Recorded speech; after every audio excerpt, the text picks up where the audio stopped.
Hi. Hi. So, I'm Blue Rose, I'm Red Rose, and this is Rose Playing Games. where we play tabletop role-playing games and then talk about them a lot. So, today, I really wanted to talk about crafting. Oh, awesome. I also wanted to really talk about crafting. What a coincidence. We definitely didn't discuss this a couple weeks ago. No, never. We don't plan Never. anything. No, It just no. happens spontaneously. Entirely extemporaneous. Yeah. Yeah. So, this is something I've thought about a lot because I like crafting, honestly, except that I also don't usually. I like the idea of it. I'm honestly a crafting hater. Really? Yeah. Go right? Say more. I don't like Minecraft. I've never enjoyed a crafting game in my life. That's not true. There's one exception, which we'll get into. In general, I find it to be tedious and annoying.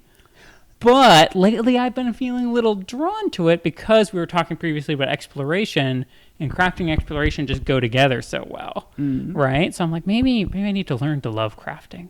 Well, I mean, I do completely understand your complaint there because, like, crafting I think the part of the problem is that when we say crafting, we actually mean kind of a bundle of things that don't always go together. Like a lot, and because like a lot of crafting is like shopping with extra steps. Yeah. Shopping, except that there are 50 different kinds of currencies that you need to make change for. Like one of the worst examples is Skyrim. Right? Where you sit there and you make iron daggers and you just hit iron dagger, and your smithing goes up, and then eventually you can make a slightly better sword that you could have just found or bought. To be fair, that's how all skills work in that game. You're also like, let me hop through the fields to get my jumping skill. Oh yeah, up, but the idea is, with most other skills, you level up your stealth, and at the end you do something interesting with it. You never do something interesting with your smithing. You never do anything interesting with your crafting. you could do some interesting stuff with alchemy. You could. See, alchemy is different. See, I would say, well, alchemy is a form of crafting. Yes. And I would say alchemy is something I think has historically worked better than many others. Why would you say that is? What makes that different to you? Okay, so let's take your prototypical crafting thing, right? Where you kind of have a strict recipe, right? And then you combine the parts of the recipe to make the output, right? Inputs and outputs, right? So, you get a piece of iron and you get a piece of wood and you put them together and then you make an iron axe, right?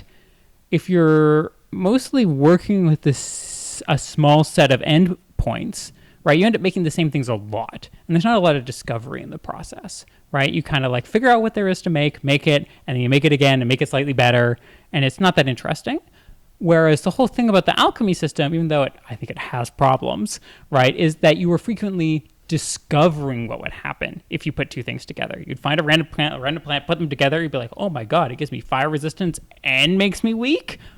Okay, interesting, right? And because there were so many different ways to combine them and so many different effects, right, it felt like very exciting, especially initially, right? I think it is a little maybe dampered as soon as you like look at a wiki, right? As most things are. Which is unfortunately something that's going to happen. Yeah.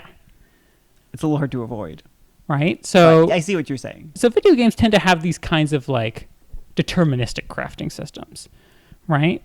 So, and I think there's room to do other things in tabletop role-playing games where things don't necessarily have to be as deterministic. They can be a little bit more negotiated or vibe-based, right? What do you think these two plants should do together, right? But, what are your thoughts on crafting? What made you choose it as an episode topic? What made you... I think because... Well, I mean, I'm working on a game where I wanted to do protoplastic, where I want to do a lot of crafting stuff. Oh, yeah, the Bionicle game. Yeah, because it's like Legos. It's like I wanted to get to put stuff together. Of course. But okay, see, let's get into what I was talking about, where crafting is more than one thing. Mm-hmm. When you're bundling crafting together, term crafting is bundling mostly two things together, which is actually gathering. When you talk about crafting, you're really mostly talking about gathering. You're talking about bits. Mm-hmm. And, I do think that there is, I do find a certain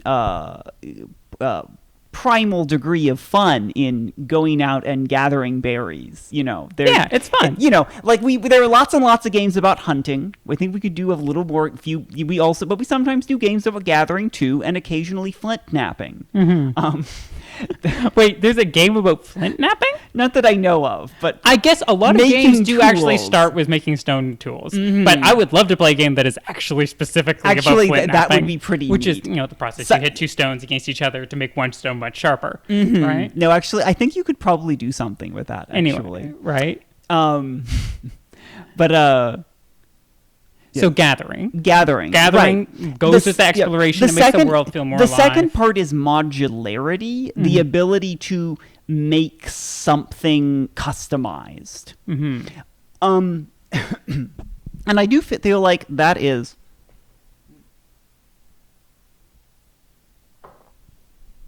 the modularity is what makes something less like the shopping list with extra steps.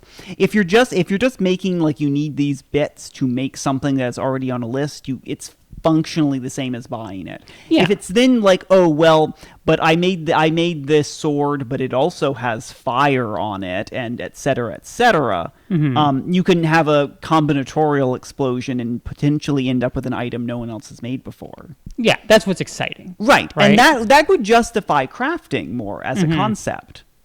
This kind of gets into like the idea of like having a complexity budget for a game, right? So basically, when you're making a game, every new rule you add, especially in a board game or tabletop role-playing game, is another thing everyone has to remember, right? And there's only so much stuff people are going to remember, right? Before people have to start looking up rules all the time, and it just drags down the whole experience, right? And so you basically have this budget of just like, okay, how complex can the rules be, and how many rules can I have people remember?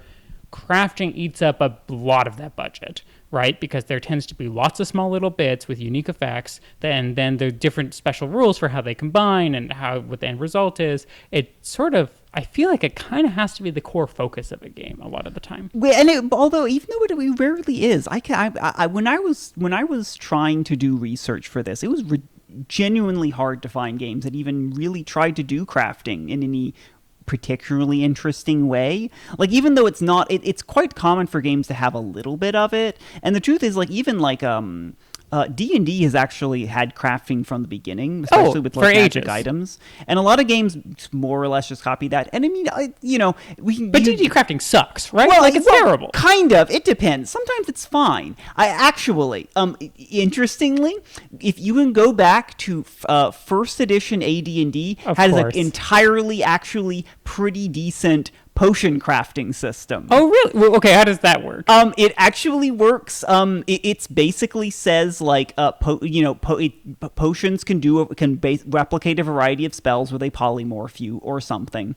And to make a potion, you need to spend such and such on getting the bottles and basic reagents, and you always need one magic component to taste, where it's like I want to, and it gives you a list about like put some monster bit in it. If it's trying to make a fire potion, some sort of fire creature, get a bit from it, shove it in the that potion. Makes sense, right? It kind of fits into that core loop of going to a dungeon, kill monsters. Yeah, and it expects that you can maybe have it gives some suggestions, but it expects that you could maybe slot in something else that fit. And it's actually, I feel like a lot of games ever since then have mostly just done that again. Yeah, it's interesting because it's sort of like, it actually gets me to think about consumables in general. It's like, why have potions, right? And it's like, oh, so you can exchange money for spell slots, basically, right? And especially so people who wouldn't normally have spell slots can get limited access to them, right? Like, why do you have a healing potion? What if your party doesn't have a cleric? Oh, that's kind of a core mechanic of the game. You need to be able to heal. What's our solution? You can buy healing potions. So then you basically have this don't have a cleric tax, right? And so it's sort of part of the whole resource management system, right? But that's part of the reason that I think often potions don't work in a lot of games, is because there's not a scarce enough resource economy, right? Like in 5th edition, you have tons of money, right? And so you could, in theory, get tons and tons of potions. The only reason people don't is because it takes an action to drink one, right? And you're like, oh, I'm scarce on actions, right? and so I can't use them on potions. And so people often just don't use potions. Well, I think also with potions, there's also like they're kind of there's a lot to carry around, and like which potions are you gonna need? It's a little bit annoying, and you usually don't have the right potion at any given time. But I mean, that's it. I mean, potions can be really interesting. Like, I've been playing His Majesty the Worm. Oh yeah, and that has a rad potion system. Well, it's actually fundamentally kind of similar to that AD&D thing, except it actually takes it a little further. Like, there's a whole class that's kind of they do multiple things, but to me, that is their most interesting shtick. Is it like go and like and it's like, what is this? The monster entries will say like, and here's what you do if you like apply this as a salve or you drink it, and it can do different things. Yeah, so I think specifically it's as a balm, an oil, or a potion. Right. Right. So you can throw it at someone to do something offensive. Right. You can put it on an object to generally do something utility based, or you can drink it to generally give yourself some sort of buff or defensive benefit. Right. So it really kind of clearly is like, okay, here's the potion. Here's 3 different ways to use it.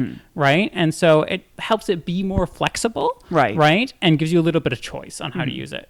Right. And it also means, because I actually read a post about this where the creator was talking about how they originally had a potion system where you had to combine ingredients, and people just found it way too annoying, right? And ended up not using it. And he's like, okay, everything just needs to take like one ingredient, right? And I do feel like that is perhaps part of what I think we would get at here, is that like having to combine ingredients is kind of tends to be not great. I actually think it's kind of important to the fantasy. Yeah, that's the thing, though, is that you almost kind of want to, because of what you were saying before about sticking things together. Yeah, and it's sort of like, and it's also important to that combinatorialness, right? But it sort of quickly overwhelms any attempt to list the effects. Yeah. Right? Because it's like, as soon as you start having everything combinable with everything else, that just gets wild very quickly. Right.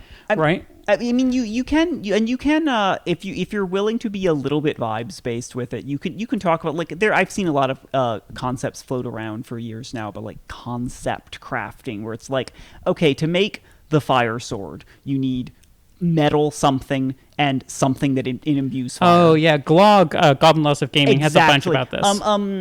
Break does something kind of like this. Well, actually, it gets a little bit more specific than that, but it does have it has a reasonably robust system of like combining things, and I think that's actually pretty functional because like you're kind of dealing. It's taking what you like about or what one likes about that like old school kind of alchemy thing, and then just applying it to more general like things that aren't necessarily consumables, but you're kind of using the same concept. Yeah, I think so. I was working on a game about potions. I'm still kind of am, right? And I think in order to have combining, that needs to be most of your complexity budget, right? That is sort of like, oh, that's such a complex system, right? That needs to be like most of what the game is about and the main way that you solve problems, because otherwise it's not worth engaging with, right? And whereas if that's basically the only way you access magic, and magic is the way you do stuff, right, then you're going to engage with it, right? Yeah, I would agree. I feel like, and I honestly think that some people probably could make more crafting focused games than mostly have been made thus far. But if they were willing to just, okay, this is actually the main thing we're doing. It needs to be the main thing, right? Or at least like a core part of the game, the core problem-solving tool you have. That everyone is doing. Yeah. Which is tricky. Right? And so it's sort of like when it's put on one class or put into one just part, it's sort of like, oh my gosh, that's a lot of space in your book to dedicate to something that only one person's going to use, right? And it doesn't really interact that well with other things, and it's like you have to adjust so many other things to make it worth doing, because it's like, oh, if you're dropping loot all the time for everyone else, well, who cares about what the person's crafting, right? It's probably not going to be as good as the stuff you just pick up, right? Yeah, and I mean, I have seen. I'm trying to think of stuff that I've actually liked. So like probably some of those. Okay, so here's the thing. Some of the things that I've liked the most in crafting type systems have been stuff that almost don't work. Yeah. Like not almost don't work, but the when you make a sufficiently interesting crafting system tends to destroy the game. Yeah. Because if it's interesting enough that you actually are getting to make stuff that the designers didn't necessarily intend, you're doing character optimization type things and you're breaking the game. Yeah. You're finding a dozen different ways to break the game. And Right. I guess you could probably design a game around that concept, but I've yet to see Have someone you do played it. Magic the Gathering? Right. That's the thing. But the competitive games seem to be more okay with that. Yeah, and what's important Although is they end up banning them. they end up banning. What's important is that it's okay to break the game. It's not okay to break it repeatedly. Right? It's okay to have one encounter that's just easily defeated by a clever solution, right? But if you can do it over and over and over, Right. that's where the problem But happens. once you've established that it's a possible thing to do. That's where I think it's sort of like you really have to spend a lot of effort in making it so that you kind of have to work with what you get, right? That there's a lot of randomness in the ingredients you have access to, so you have to improvise a lot, right? Well, that works as long as you're only talking about consumables. Yes. So, no swords. Yeah, right. As soon as you can make Unless you have weapon degradation, but people tend to hate weapon degradation. people do hate weapon degradation. That's the thing. I've seen it be used in interesting ways, but frankly, I usually don't enjoy it, and most people don't. Yeah, because the idea that your sword would just fall apart for no reason feels dumb. Well, I don't think it actually feels dumb. I think people actually really overestimate how much you can use a sword continuously without maintenance. It's pretty ahistorical. Swords actually have a lot of upkeep. Yeah. They have to be sharpened. They have to be. They will rust if they are not. Even if you're doing nothing with a sword, it has to be regularly oiled or it rusts. Yes, but it's sort of like that's not part of the fantasy, I know, but it's right? But there are things that are realistic that aren't fun. Well, especially a magic sword. Yes. When a magic sword breaks, you're like, no, it's a magic sword. Excalibur doesn't just break, you know? Like, you don't go in there with Flame Tongue, the devourer of worlds, and it just snaps in half, right? That's ridiculous, right? You know, you can do the Breath of the Wild thing, and it runs out of energy and has to recharge. Yeah. But yeah, I will say, because I'm thinking of stuff.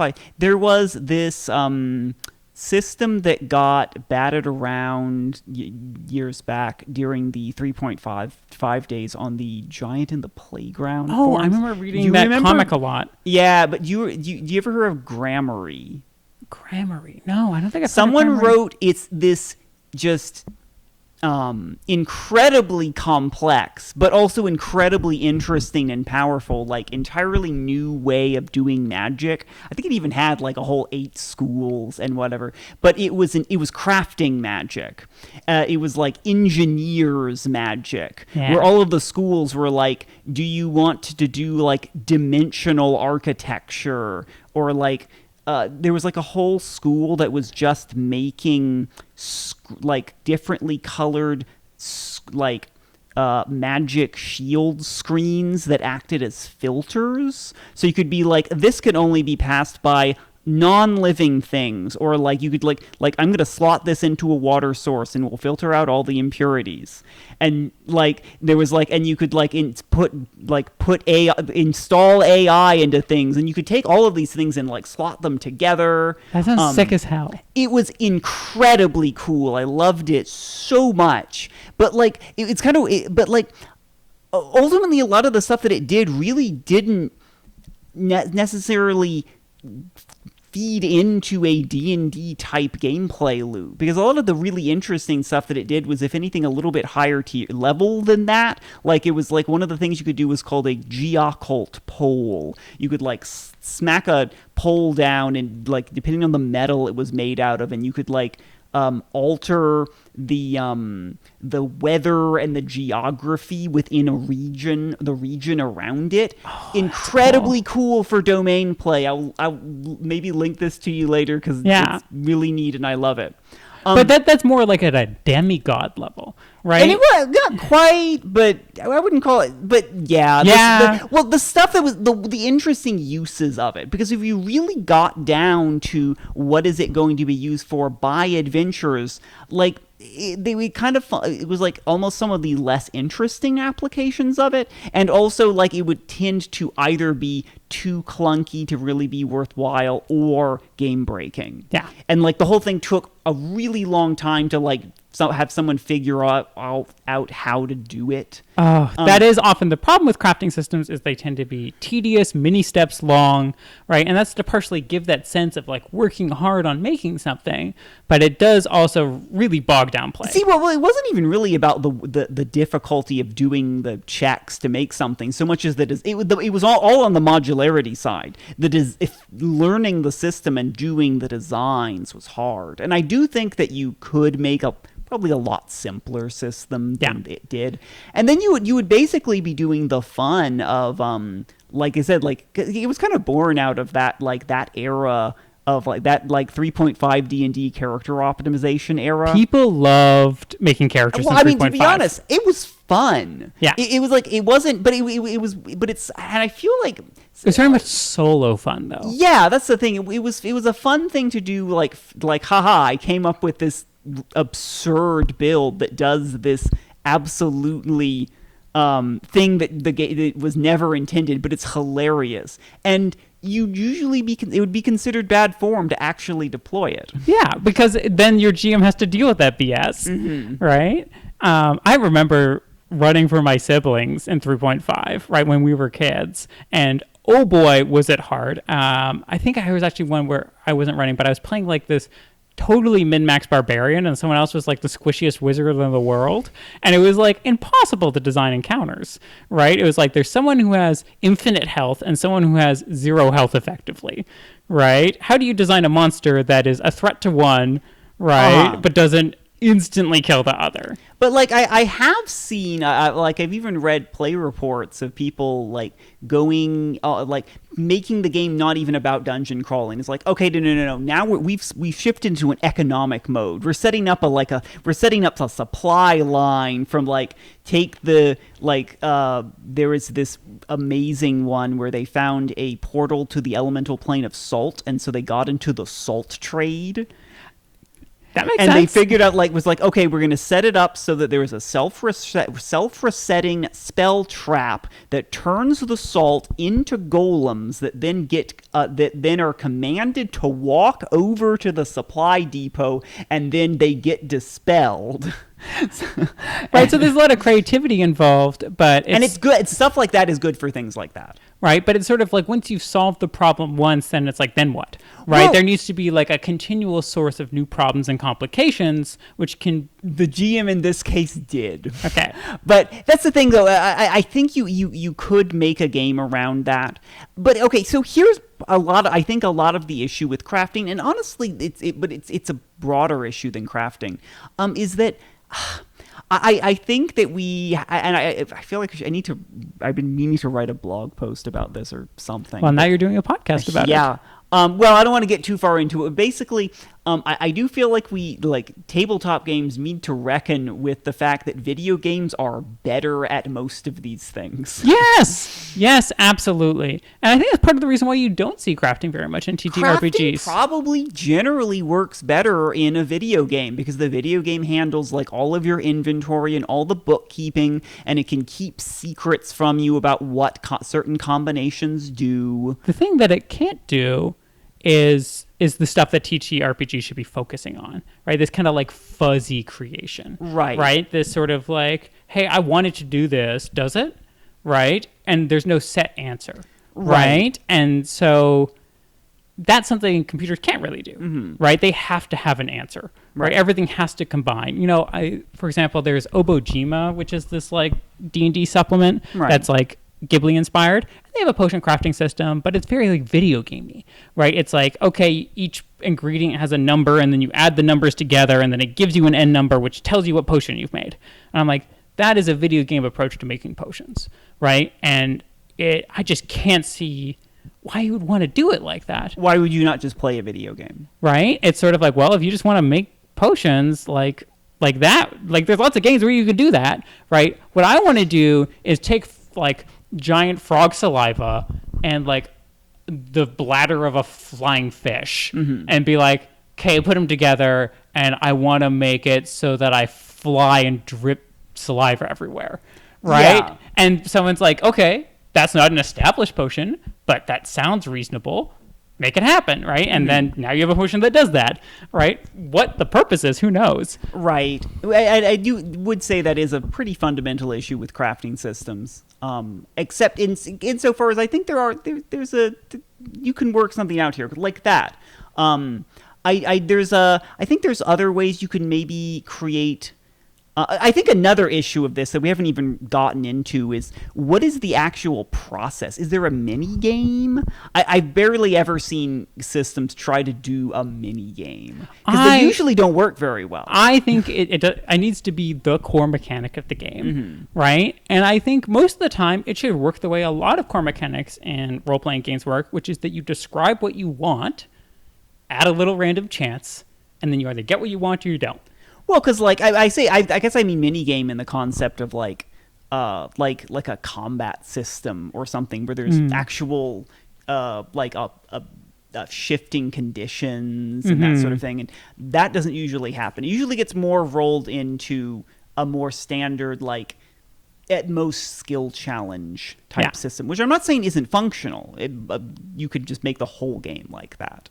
But right, yeah, but it does point out that like if crafting is the focus, let's imagine a game where you're not crafting to explore or fight monsters or whatever. You're crafting to show off the prettiest artwork at the ball. You know, like to make the best dress. If you were just trying to do that, how would you do that? Right, and there are, if anything, I know there's some board games that handle this. There's some board games that, and often what's important is having people whose desires need to be satisfied.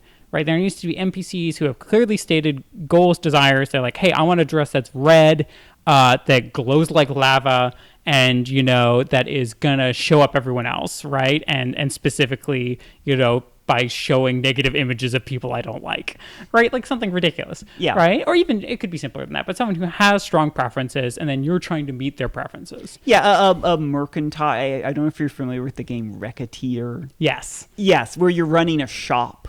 Right. So that's a game where like, okay, the crafting is then about like meeting this set of objectives. You basically set up, here's the objectives, try to craft something that matches it. And go on.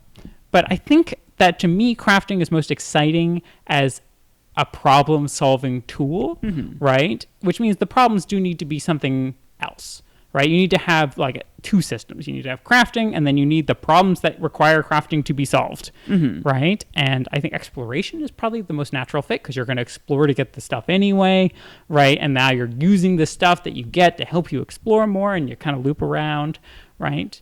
But you could imagine other core systems, right? You could have it be more combat focused, or there's a pretty interesting version of something along these lines in the game Zephyr. I've never heard of this game in my life. Okay, well, it has a really interesting setting that I will just very lightly sketch over, but kind of everything's alive, and like there's a kind of color-coded system of like essence, where that is tied to emotions. So kind of everything's made out of emotions. I love it already. So, but like, so if there is like, you end up doing sometimes like Shadow of the Colossus type, there's a giant monster. But the monster will have a listing of like, this monster is made out of 3 red, 4 blue, and 2 green. And then when you take it down, you can then like, turn it into a feast. And then you all gain all of that mana, those colors of mana. Oh, interesting. From eating it, because that was what was in it, because that is how the setting functions. Okay, so it's only one step off. So if instead of just gaining it for your as a level up, basically, in your character, if instead you gained it and made it into items, right, then you use to go fight other big monsters. Oh, suddenly you've got a loop. Right, and when it makes sense, you could, but I'm not really getting into exactly how that game worked or what you'd be using it for, but you could have something like that. But you mentioned earlier you have Protoplastic, a game we were working on about Bionicle, so crafting makes a lot of sense. how does it work in your game? Like, what are you trying to Well, accomplish? see, I with it? tried. Well, I tried to take an approach of where like I defined certain things as crafting, which aren't normally crafting.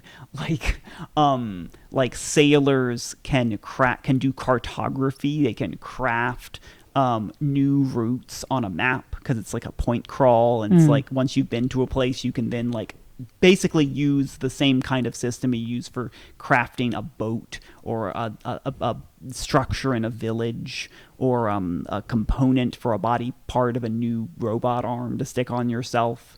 Okay, so you're using the same core resources, and you're like, okay, you can spend them on exploring, or you can spend them on upgrading other things, or you can spend them on your home base. There is a potion-esque crafting mechanic. They're called oils. It's pretty simple. Basically, you just have like a kind of you'd have crude oil, and if you have the correct skill type, then you can make a check, and then the check is basically just to avoid like kind of I would say something I do see as a reasonably functional way of doing the actual check part of the mini game part of crafting is doing that kind of that fast cheap good triad that you'll sometimes see in like shipping products or something where you can pick two. It's like I either that's a good concept. Yeah, exactly. Like it's like so you're picking. Okay, are you checking against is it going to take a long time? Is it going to be expensive? Or like, is it going to be shoddy? Because that would be a thing is that you want, even if it's a relatively simple, you want there to be a meaningful choice involved. Yes. Right. So the choice is either, so for example, like we talked about His Majesty the Worm, then the choice is, how do I use this thing that I have? I've got three options, right? And then the different choice you could make would be like, oh, which of these things do I prioritize in making it, right? Or the choice in a combinatorial system is, which two things do I combine, right? And yeah, you're right that there needs to be a key element of choice. And I can add one special one. I haven't seen this used very often. There's maybe a few games that do this, but the one that comes to mind, there was a World of Darkness fan game called Genius the Transgression. It was Wild name. It was about being a mad scientist. Oh, that sounds fun. Oh, crafting makes sense. It had a fairly extensive crafting system where you'd pick like basically the field you focused on. It's like, oh no, I am a mad geologist or something. And you could make sorts like this type lets you make power armor or something like that. In that case, crafting is kind of like rolled into the character creation. Well, it was a game it was about crafting.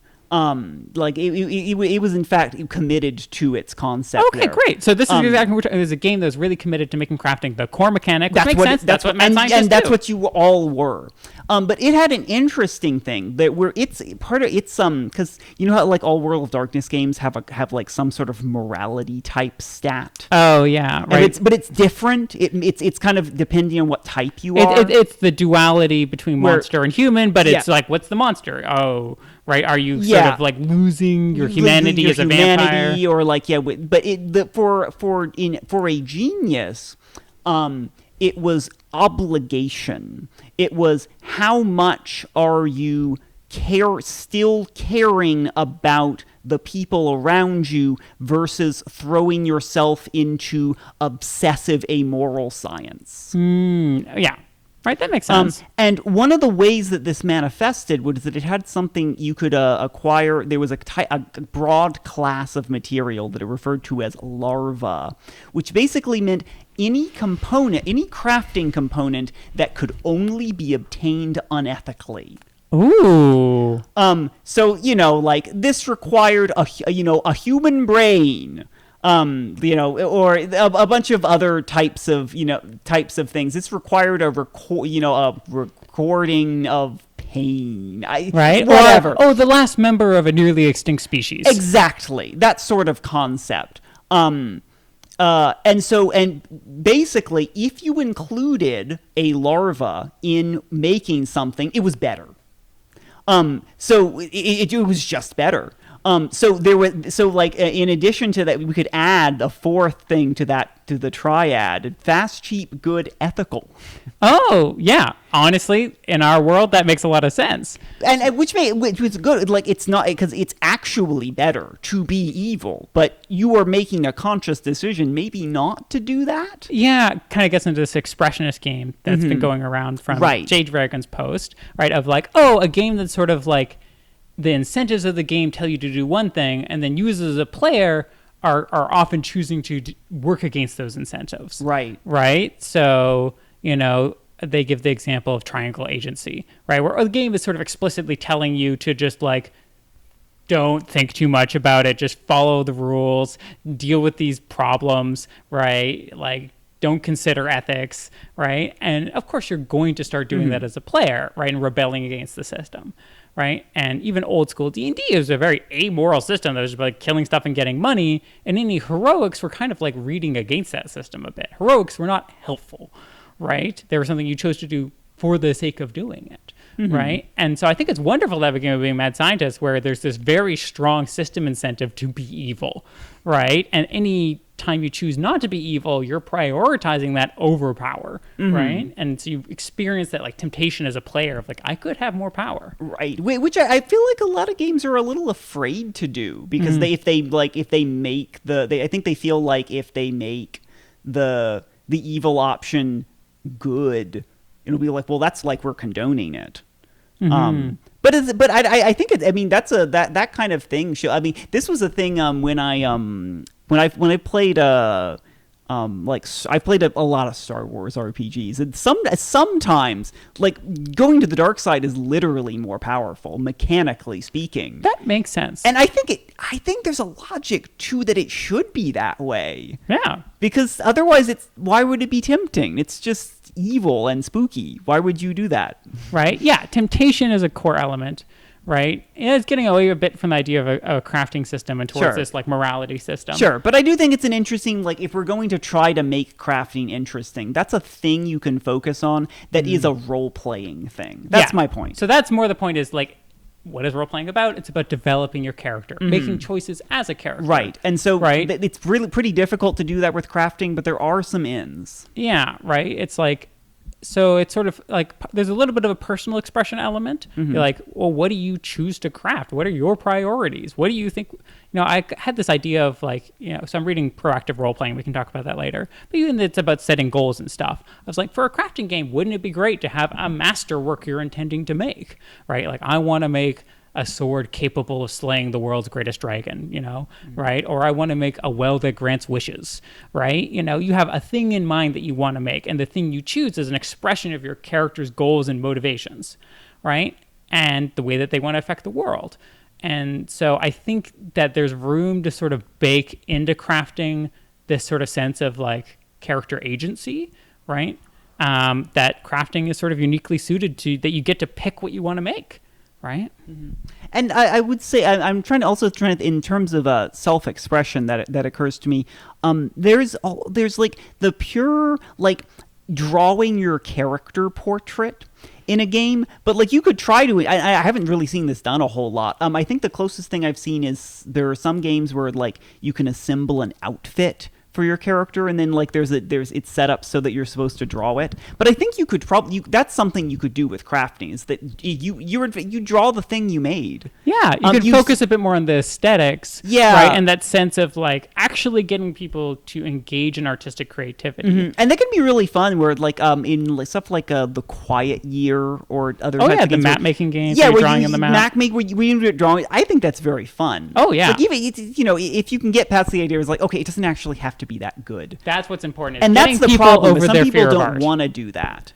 Right. And it can be, especially if someone else at the table is way better at drawing than you.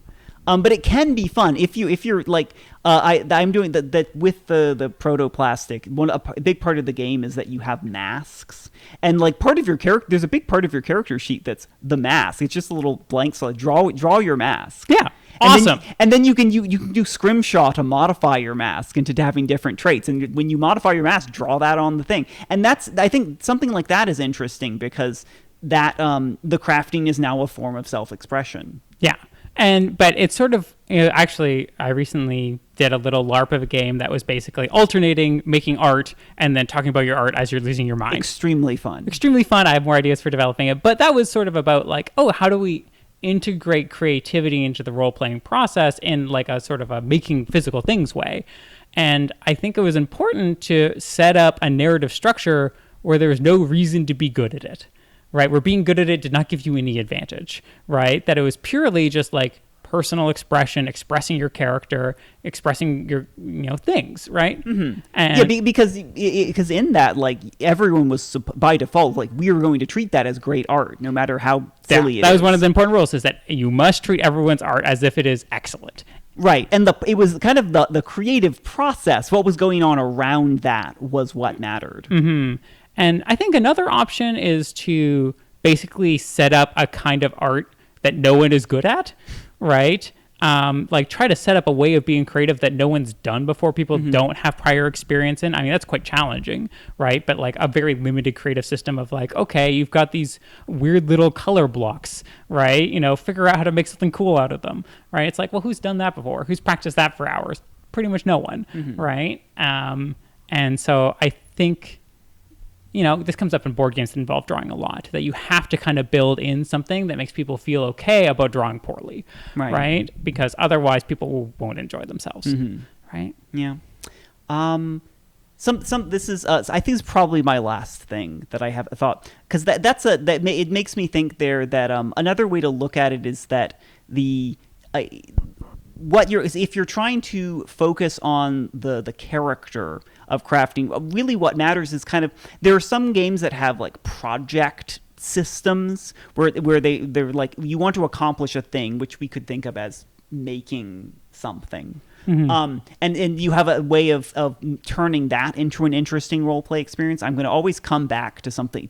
I'm going to want to talk about Chubos. Yeah, because it has the best version of that. It literally has stuff like that where it's like, okay, here's the step-by-step process to do something, which it even gives examples like making the magic. Chubo makes the magical wish granting engine. You can make a whole plot about that, and then it mechanically rewards you for like showing up late because you stayed up all night working on your thing, or you come into the scene waving smoke away because it just blew up in your face. Yeah, and I think that's what's really key, is sort of having the desire to have this end product of, I want to make this really cool thing, then creates this motivation to do all these other things, right? And now your character is like, they've got something that's important to them personally, it's not set to them by someone else, right?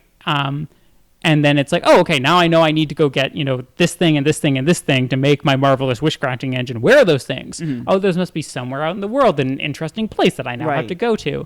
The hard thing then is trying to get everyone to stay as a group. Well, right. But I mean, honestly, it's because that system doesn't really even super care about the bits. It's more about, it cares really mostly about just about showing the process and how it impacts you and the people around you. There is collecting the bits, but it's not really terribly interested in like, you need to get X and Y and Z, except insofar as those are narrative aspects that get you to go places and meet people and do stuff. Yeah. Which is a completely other way of looking at it, which is arguably something that leans more into something that tabletop games are good at. Yeah, right, because it's like, why is there treasure in games?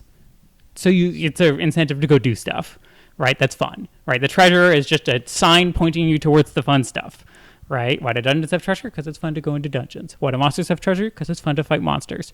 And so you need to make sure that wherever your crafting bits are located is something that's fun to interact with. Because if it's just like you go into a field and roll some dice and collect some stuff, right? It's like, well, okay, but like, who cares, right? Like, you need the stuff to be like hard to get, right? And that also helps with this problem of potentially breaking the game, is if, you can go grab the blood of a dragon's heart. I don't know. I keep coming back to dragons because of Dungeons and Dragons, right? Yeah, That's my go-to example. You when you talk about role-playing games, it's a little bit hard to escape the gravity of that. 'Cause Yeah. it's something you can assume that people know about. It is the It's reference point we all have. I always want to talk about here's something that's no one's heard of. It's like, okay, that's gonna not go. Then we have over to well. explain it. because then I have to explain it. Right? So instead, we'll talk about swords and dragons because Yeah. you know what we're talking about. Right? If you're like, okay, so if this, this special potion, right, that will cure my mother's illness requires the blood of a dragon's heart, it's like, well, now I got to go kill a dragon or get its blood some other way. Even more interesting. Maybe ask it to get it to donate. Yeah, honestly, right? really interesting if you could pull that off. Yeah, right. How do you convince a dragon to donate its heart blood? Why would it want to do that, right? That's very interesting. And then it creates this whole adventure, right, out of the crafting, right? And the crafting is sort of like the end point, right? The sort of incentive to go along, right? But along the way, you can have crafting also be the thing that helps you get there, right? Like, oh, what do I need to make to help me get the blood from the dragon's heart, right? Mm-hmm. Hey, kitty. Hello. Are you going to come up or are you just going to stand down there? He's gonna complain. Going to complain. All right. I But think like that's most of our thoughts about that's most of the crafting. thoughts. Yeah, it's another one of those topics that I think you can only really talk about by looking at kind of encircling it and looking at it through a bunch of different.